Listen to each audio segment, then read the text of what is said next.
and today we will come back on a complication Patek Philippe introduced 20 years ago in its collection, the annual calendar. Since then, this complication has encountered a great success and has been fitted in a variety of Patek models.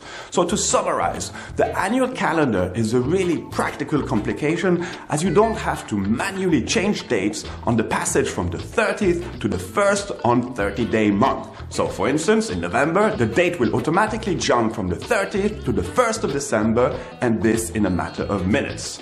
So let's find out with Mr. Barat, head of the R&D department of Patek Philippe, what pushed Patek in developing this complication and how they achieved it with the first model introduced in 1996, a complication still very popular today.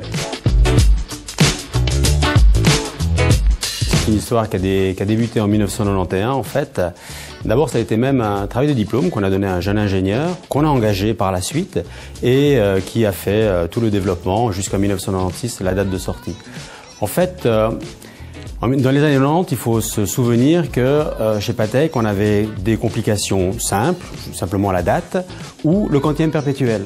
Donc entre ces deux mécanismes, il y avait un gros gap parce que le mécanisme de calendrier simple coûtait à peu près 6 000 francs suisses et le quantième perpétuel il coûtait 39 000 francs. Donc M. Stern a demandé qu'on développe une complication évidemment utile basée sur les calendriers à un prix moindre. Donc on ne pouvait pas non plus le développer comme un quantième perpétuel, c'est-à-dire prendre un mécanisme de quantième perpétuel et puis finalement le simplifier. Non.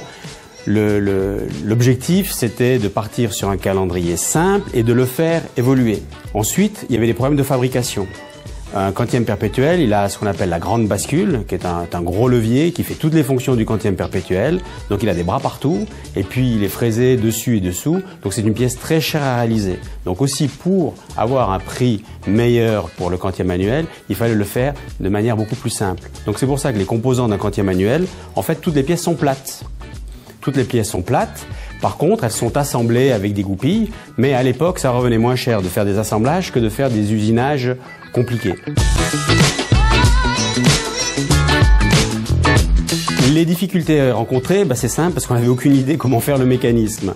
Mais à force de raisonnement et de tâtonnement, on s'est dit on va partir d'abord le mois de 31 jours, il y a pas de problème, donc on va utiliser une étoile de 31 avec un doigt qui va l'actionner tous les jours. Par contre, pour les mois de 30 jours, comment faire? Et c'est là qu'est venue l'idée de rajouter une deuxième roue supplémentaire.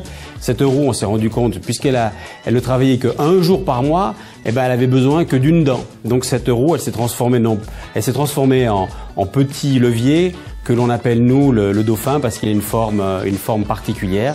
Et ce dauphin, il tourne autour de la came des mois en un mois. Et puis cette came a des bosses et des creux. Et quand c'est un mois de 30 jours, le dauphin, il s'appuie sur la came, sur son rocher, on va dire, et puis permet de passer du 30 au 31.